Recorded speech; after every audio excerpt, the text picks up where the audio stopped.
So Jason does Skill Building Sundays live every single Sunday at 1 p.m. Eastern. So if you enjoy, feel free to Zoom in next week or the week after. So thank you for tuning in again live today. Today is Sunday, October 15th. It is almost 1 p.m. I don't know if you guys can hear me or not. Different setup. Yep. Audio difficulties.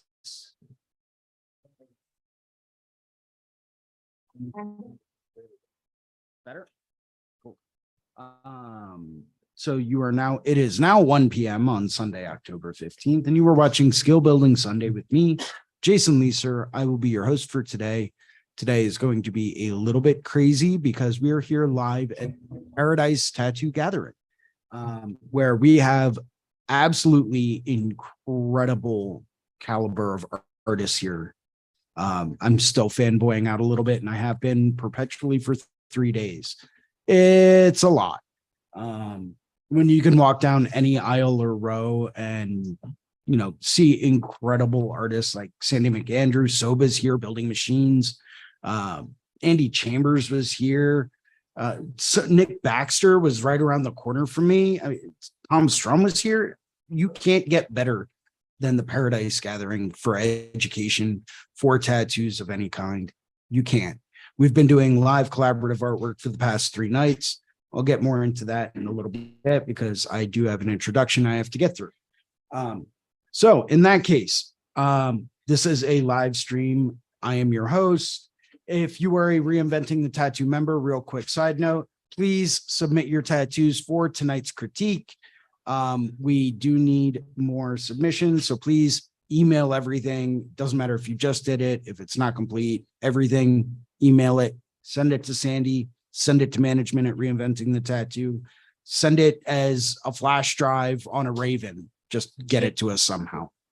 And welcome to Guy Aitchison's Reinventing the Tattoo community, where tattooers, apprentices, collectors, and the curious are encouraged to join in these live streams, real world events, to share and inspire and ultimately create better art and tattoos together. Kind of reminds me of the Paradise Gathering. We beam out nearly every day, and with your help have evolved into a quality network of amazing live and on-demand tattoo and art shows that have all been receiving rave reviews. You can find Reinventing the Tattoo in both of the app stores, the Apple App Store and the Google Play Store, as well as the Reinventing the Tattoo YouTube channel, our Reinventing the Tattoo Roku channel, which has 12 to 15 different episodes going at any given time, 24 hours a day, 7 days a week, as well as all of the major podcast directories such as Apple and Spotify. Or you can do what most people do and go to your browser and do a search for Reinventing the Tattoo. Everything will be right there. It'll pop right up, except for the book, which is out of print, and I'm still trying to find another copy of it. So if you or one of your friends has a copy that they are willing to sell for not an absolute fortune of money, please let me know. I would be happy to purchase it. No matter where you were watching live or on demand, you can always get the latest and greatest, most up-to-date information, all available at www.reinventingthetattoo.com.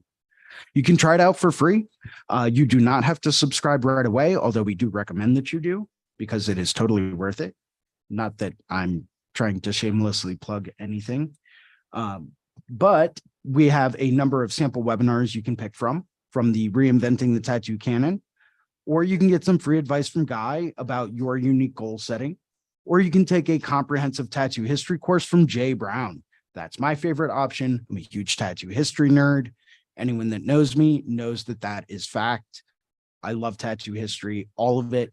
It's more information, the better. Let's see. Also at reinventingthetattoo.com, you can find a full event schedule with full weekly and special event live stream details. If, for example, you wanted to beam into today's live stream, you could go to reinventingthetattoo.com, click on the live events calendar, and you would see a link there to join the Zoom session to join us here live at the Paradise Gathering, which is absolutely incredible. Shameless plug, shameless plug. You can also find the Reinventing 24/7 channel, which is a lot like our Roku channel. Plays 13 different episodes going at any given time, 24 hours a day, 7 days a week. At reinventingthetattoo.com, you can also find a whole host of professional development courses from over 20 world-class tattoo artists. We are adding more all the time. I'm almost done editing up a new black and gray seminar from artist Seth Mushrush.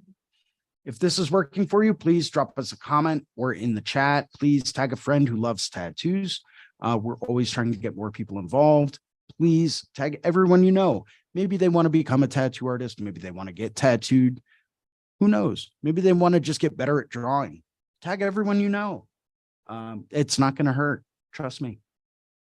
We have a number of weekly staple shows that we always encourage people to tune into, starting off at 1 p.m. on Sundays with me, Jason Leeser, and the Skill Building Sunday Drawing Group. That is followed up on Mondays with 4 separate episodes, starting off at 9 a.m., Drawing for Tattooers with James Wisdom, where we get to go through and discuss basic drawing strategies and techniques, and that helps us get back to what it is to be, who we are as an artist at our core, and get back to some of those core fundamentals. I absolutely love jumping into that show. Helps remind me of some of those basic techniques. It's amazing. Following the Drawing for Tattooers with James Wisdom at 9 a.m. At 11 a.m., we have the Tattoo Weekly Show with Gabe Ripley, Lauren Gregory, and Jake Meeks. And that will go through and keep you updated on any current tattoo news going on in this industry. If you're wondering about new regulations, new laws being passed, if you're wondering about, the latest APT meeting, or that's ATP, Lines of APT, Lines of Professional Tattoos. If you're wondering about anything discussed in that, if you have any questions about anything going on in the world of tattooing, take a look at the Tattoo Weekly for the latest, most up-to-date tattoo news and information news going on in this industry. Following the Tattoo Weekly at 5 p.m., we have Let's Talk About Feelings with Robbie Ripple, where we get to go through and we've got a nice safe space to go through and maybe vent or talk about some of the things that we have to deal with as tattoo artists that maybe other people in our lives don't really quite grasp. Maybe it's marketing or professional development.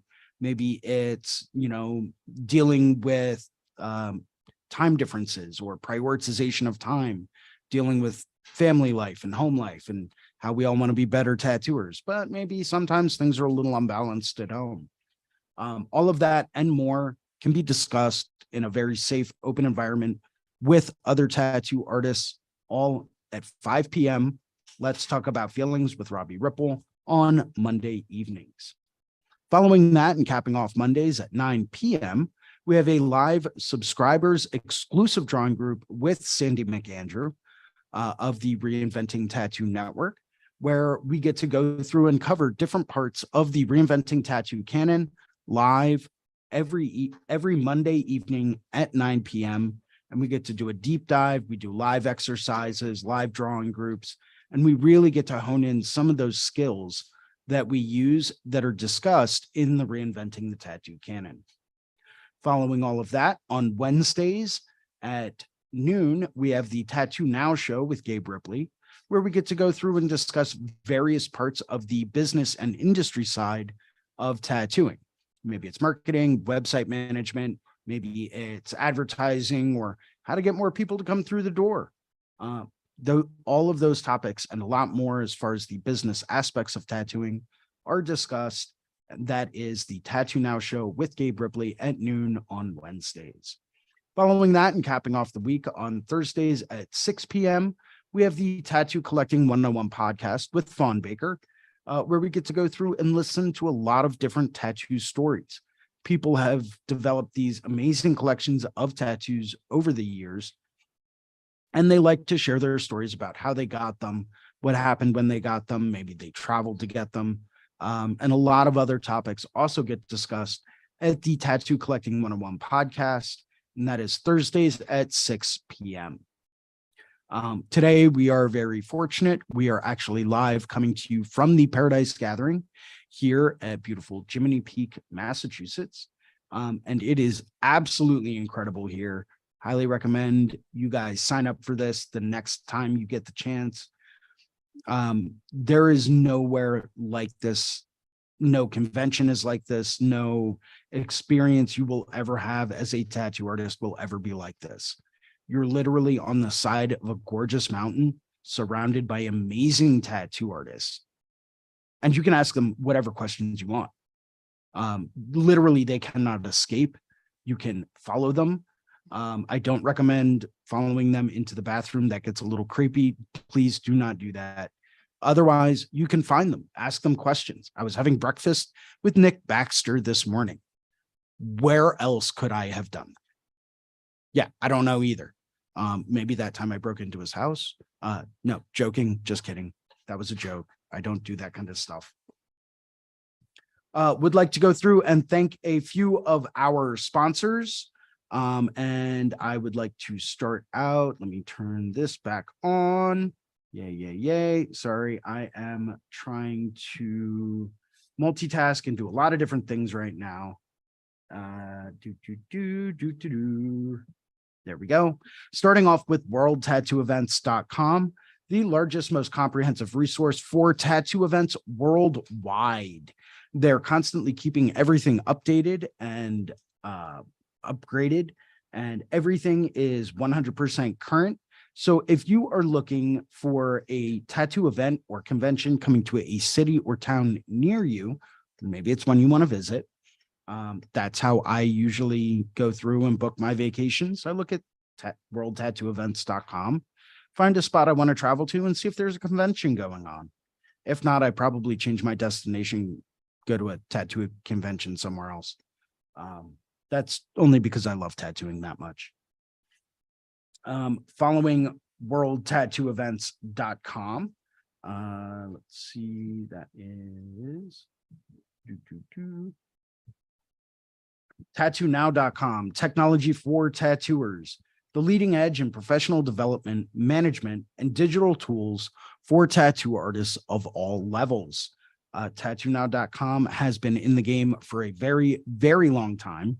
They are 100% competitive with any type of CRM, mailing list, or scheduling software out there. So if you are looking for the digital tools to help get more people to come through the door that want to get the kind of tattoos that you want to do, take a look at tattoonow.com. This is the #1 name in how to get more clients to come through your door that want to get the work that you want to do. Let's see. Next, we have guyaitchison.com. He is the founder and inspiration behind Reinventing the Tattoo. As a very personal and heartfelt thank you to Guy. I can't thank you enough for all that you have done for not just me, but the industry as a whole. Thank you very much. You can go to guyaitchison.com, where you can pick up a copy of his biomech encyclopedias. He's got some custom tutorial DVDs. Some custom coil machines might still be for sale on there, as well as countless fine art prints and sometimes original paintings. So if you're looking for a Guy Aitchison original or a print, go to guyaitchison.com and pick it up straight from the man himself. Would also like to go through and say a very quick shout out and thank you to Amy Nichols over at the Apprenticeship Diaries, who, if you are looking to get a tattoo apprenticeship, go through, take a look at the Apprenticeship Diaries. You will not be disappointed. Would also like to say a very personal and thank you, quick shout out to Aaron Williams and Tatcom. These guys are developing tattoo tools that are light years beyond anything you could ever imagine. Take a look.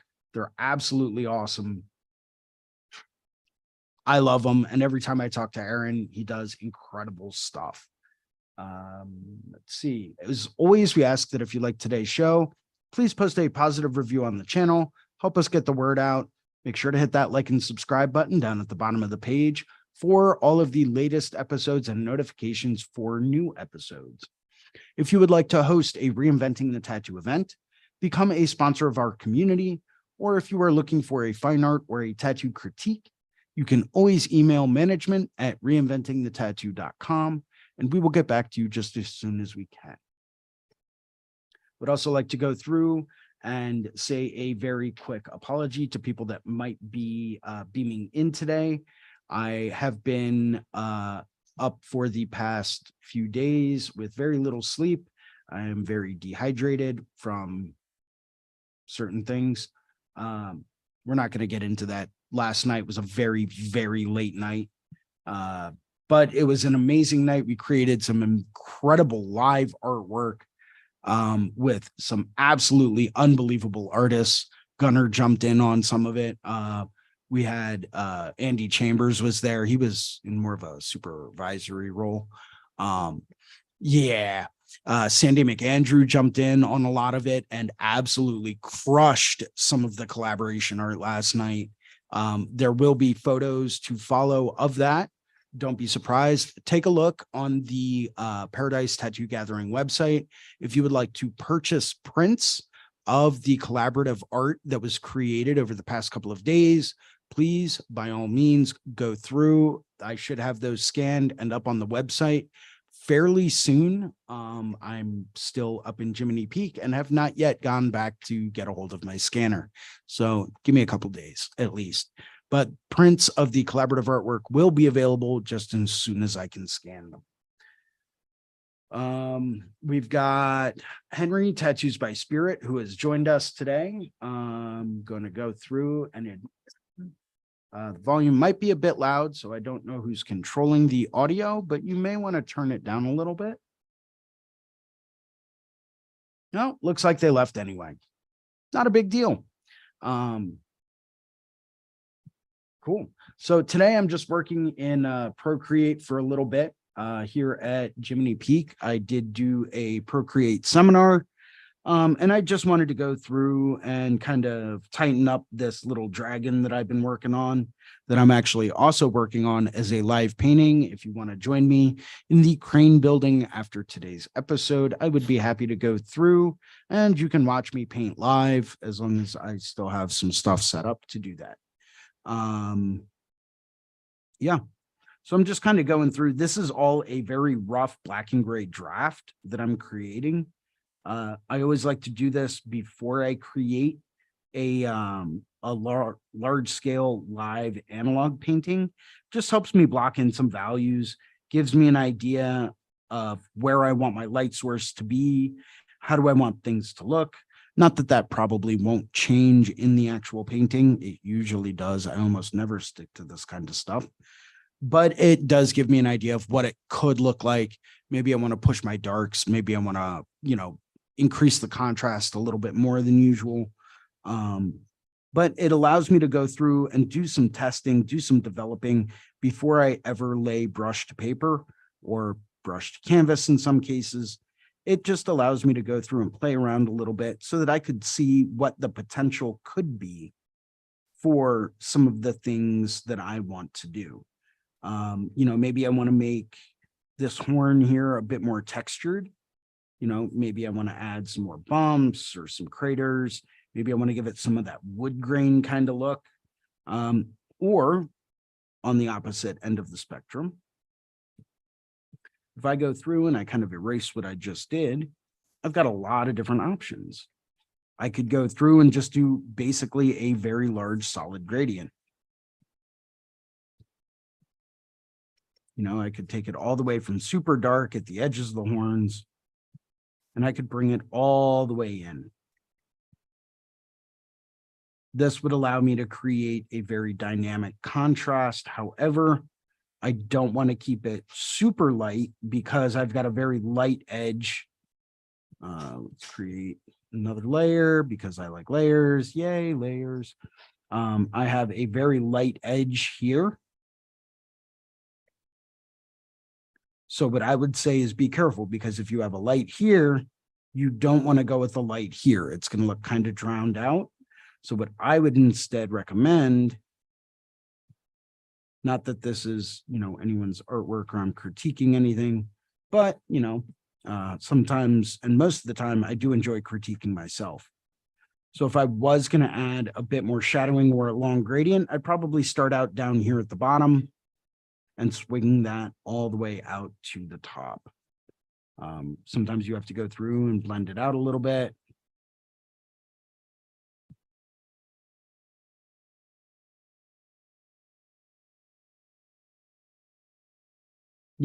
By sketching and doing some doodles, rough sketches and rough concepts in Procreate, it does give us more flexibility. And it allows us to go through and play around with different types of techniques, say scumbling, right? I don't do a whole lot of scumbling in my tattoos. By playing around in Procreate, it allows me the option to go through and practice that, get used to doing that. Scumbling is a great way to go through and create some texture, build up line weight, values, etc. But like I said, I don't usually do too much of that. So I like to go through and just going to try to adjust the angle of this a little bit. Maybe it'll be better. I don't know. But yeah, so I do like to go through and use that to maybe play around with some things, play around with your lighting effects. Maybe I want to go through and add a bit more of a shadow here. Maybe build that out a little bit more. Who knows? Yeah, that looks better. There we go. Create some nice shadowy kind of look there. I do like the way that I have my horns done with very, very dark at the tips coming into this much lighter face. What that's going to do is help draw my eye into the middle of the face. And as well with this line coming down here, this is also going to help draw my eye to exactly where I want people to look. I'm a huge fan of forcing people to look exactly where you want them to look and nowhere else, mostly just because I like to be in control, but that's a different story. It's like, no, look at the eyes here. Look at the eyes. Don't pay attention to the man behind the curtain, who in this case is James Wisdom from the Monday morning drawing groups. Hi, James. You've been absolutely incredible this weekend. Thank you for all of your help and assistance. Bing, bing, bing, bing, pew, pew, pew. So if I wanted to take a little bit of emphasis off of the top of the forehead, force people to look down here more at the eyes, my goal is going to be to darken or soften the top of the head, which was a much brighter highlight, by forcing people to look at the brighter and lighter area. Say, for example, the eyes or this little maybe triangular area. My friend Ricardo would be so proud of me right now. I just brought up triangles again. But you've got a nice little triangular shape here. You could theoretically extend that out more if you wanted to and use a much bigger triangular shape. But this area right here is typically where I want people to look. Because of that, I'm going to try to keep this as one of the brightest and most high contrast areas in the whole piece. Maybe that means I have to lighten the background a little bit so that there's a little bit less contrast there. Maybe that means I have to darken certain parts of the underbelly or decrease the amount of contrast, usually by washing over it with a light wash or something like that. Maybe I have to decrease the level of contrast in the belly or the hands to force people to look where I want them to look. Well, if I have to do that, I have to do that. But it's a very easy way to go through and play with that to see what you look like. And then you can always zoom out and say, hey, you know what? Maybe I don't like where my emphasis is. Maybe I find my eye constantly being attracted to the forehead because it's one of the smoothest, simplest places in the whole design. Maybe I find my eye more, attracted to or being drawn down more to this hand down at the bottom. You never quite know until you take a step back. So I always recommend take a step back or zoom out and Procreate if you're drawing something or sketching something. See how it looks from a distance. Do I really have enough separation between the drop shadow on this arm and the outside boundaries of the painting that I'm doing, I don't know yet. Mostly because I haven't gotten to that part of the painting. It happens. Yeah, so I like to play around with a lot of this stuff. Hopefully you do too. If at any point in time you ever have any questions about Procreate brushes, layers, layer effects, any of that stuff, please, by all means, drop a line, let me know. I'll be happy to get in touch with you. I'll be happy to work you through just about any problem you might be having. As I discussed with a few people this morning at breakfast, sometimes you need to take a step back and examine your brush, your Procreate or iPad pencil brush tips. Something not a whole lot of people actually choose to look at, but it can actually really be beneficial. Take a look at your Procreate and your iPad pencil tips. Sometimes they need to be replaced. Do it frequently. Save yourself the time. That way you're always working with a brand new, awesome brush tip. I don't have any kind I specifically recommend, mostly because I still have to buy all of mine. No one's giving me free ones, so I can't recommend anything. Not saying I, would only recommend stuff that people paid for, but, I have no problem selling my soul for that. I mean, Lord knows how much money I've spent on Apple Pencil tips in the past 2 years. So for scumbling, I'm just taking it kind of slow and just moving my hand in a very, kind of chaotic, nonsensical kind of maneuver. And what that's doing is building up a lot of random textures, random lines. It's not really giving me any kind of specific or consistent, movement, which is creating a really nice kind of chaotic texture below it. And as you build this up, you're going to be creating a texture. Same thing basically happens whenever you use a scumbling or texture technique whenever you're tattooing. I've seen many artists use this same kind of technique whenever they go through and they create skulls and skull textures, where they want to do rocks with really, really rough textures. They'll go through after they do a little bit of scumbling. Then they can go through and they can kind of wash over top of it with a very light wash.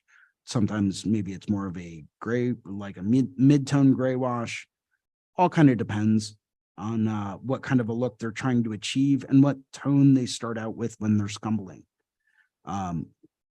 Another name for scumbling, as I was so enlightened by with Renee Little, is schmooshing. I believe I'm pronouncing that correct. The schmoosh is a very effective professional artistic term. At least that's what I've been told. So to schmoosh some of these textures together and create some of this, it's actually pretty easy. Keep everything very light, very spaced out. If you're adjusting your Procreate brush, what I personally recommend doing is taking your spacing, bringing it out. If you take a look at the screen, you'll notice as I'm moving my spacing to the right, it's almost creating dots. So we're going to rein that back into about the 35% mode. What this is going to do is space out all of those dots to help create that kind of a texture so that I don't build up anything too dark too quick. This, if you are currently a tattoo artist, is very much akin to slowing your machine way down. If say you normally outline at 5 volts or 6 volts, bring it all the way down to 2. If you outline at 8 or 9 volts or 10 volts, bring it down to like 5 or 6, cut it in half, run it very slow, still punchy, but very slow, and just take your time and build and build and build. And what that's going to do, create this very nice, grainy, kind of pitted, like organic style texture that will allow you to go through and say, hey, this is actually a pretty busy area as far as texture and contrast goes. You guys should probably look at this for a little bit, but don't stay here too long. It's kind of like me at an art museum. They want me to come by and spend my money to get in so I can look at things, but they don't want me to spend a week camped out in front of a Caravaggio painting. I don't know why. I think I'm good people. I wouldn't mind taking up residence inside a museum. It's just the way things go sometimes. I don't know. After like the second time I got yelled at for doing that, kind of got the hint. As some of you that might be watching out there might be able to tell off the bat, I'm in pretty rare form today. I'm still very, very tired and could use another like 6 cups of coffee before I consider myself human. Unfortunately, that is not a possibility as of right now. Today's show will probably be a little bit shorter than normal, simply because I am on duty today to help out a very good friend and fellow tattoo artist, Bruno Salvatierra, for his show coming up today at 2:30. So please stay tuned for Hablamos de Arte, which is a Spanish version of Drawing with Tattooers. And it is hosted in all Spanish.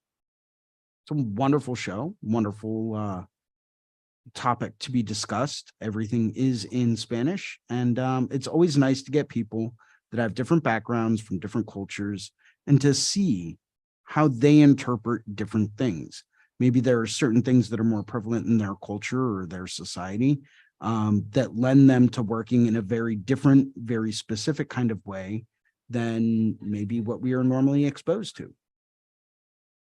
But you never really know until you talk to them. Sometimes language can cause a little bit of a barrier. However, with the app Duolingo, I do not believe that it should be a barrier any longer. Get out there, get Duolingo, learn another language, please.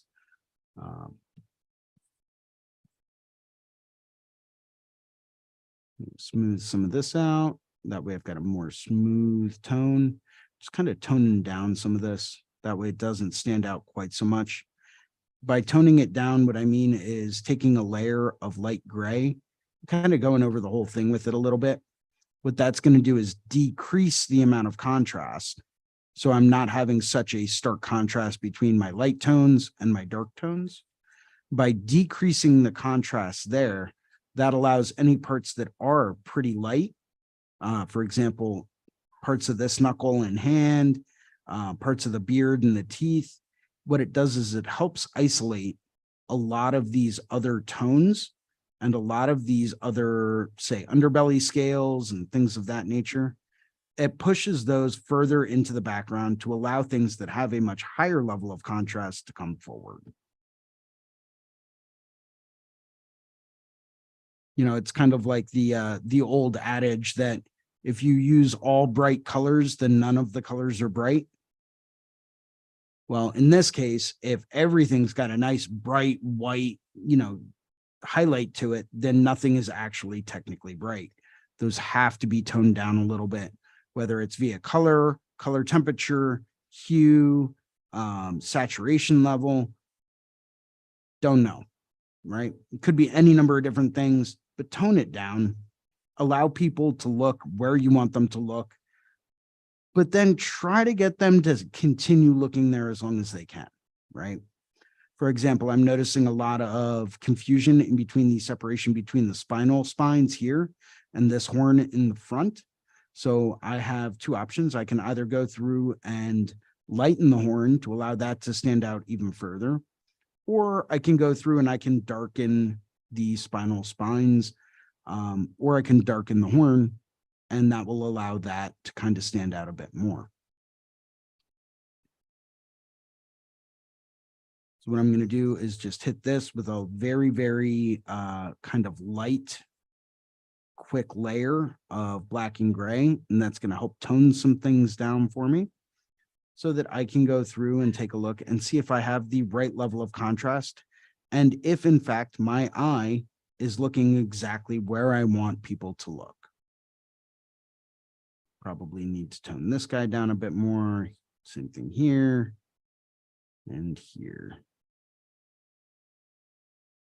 We're starting to get there.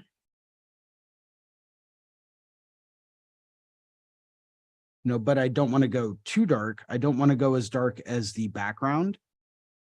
So I have to be conscious of that whenever I'm toning things down. And that's only because I already have a pretty dark background on this dragon. So in that case, I would have two options. If I go with a darker dragon, I go with a lighter background. If I go with a lighter dragon, I go with a darker background. So I'm just kind of playing around right now, maybe doing some pushing and pulling. I'm going to go through and see. Let's see, is that, yeah, perfect. So what I'm going to do now is go through and just take a very soft eraser brush, set at pretty high opacity, and just kind of lightly drag it back and forth to remove just a layer of tone from this dragon's scales. What that's going to do is help these cast shadows stand out. It's going to help this arm stand out a little bit more. However, since there's a lot less contrast in the arm and the hand, it's actually going to go through and create a much less contrasted tone, or a much less contrasted element.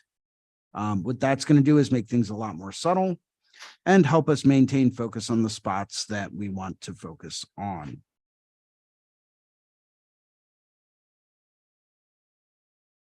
I'm going to do the same thing over here. You'll notice this trick being used quite a bit by artists that do a lot of large scale composition. Occasionally what they'll do is they'll go through and they'll finish a tattoo, and sometimes on the final session, maybe it's the second to final session, they'll actually take a rather large mag with, a medium or a light wash, and they'll literally tattoo over huge chunks of the whole tattoo just to tone it down so it's got a little bit less contrast. As much as contrast is a wonderful thing, especially in the world of tattooing, as we always hear, contrast, contrast, contrast, makes sense, right? Contrast equals longevity. However, if you're trying to achieve a certain effect and you want people to look at a certain spot, sometimes having everything with super high contrast is not a good idea. Makes sense, right? If everything is one thing, then nothing is that thing. So be aware of that. Try to stay open to that. As I mentioned, today is going to be a bit of a shorter episode. There is still quite a bit of things to do. I'm actually looking at Mark Lascarbo from Needle Jig right now. He's very animated, talking to people. Mark and I had a lovely discussion earlier this morning. I don't think he knows that I'm live talking about him on air right now, but he is a wonderful human being. Highly recommend it. Go take a look at Mark's products. He is over at Needle Jig Tattoo Supply. And we have to be careful what we say now, because we just had Jake Meeks walk into the room from the Fireside Tattoo Network. No, this is just the way that I talk at all times. That it's a common mistake, but a lot of times when people think that I'm using an advertising voice or a TV producer voice, it's actually just me talking the way that I normally do, which is probably one of the reasons why I was asked to do these live streams.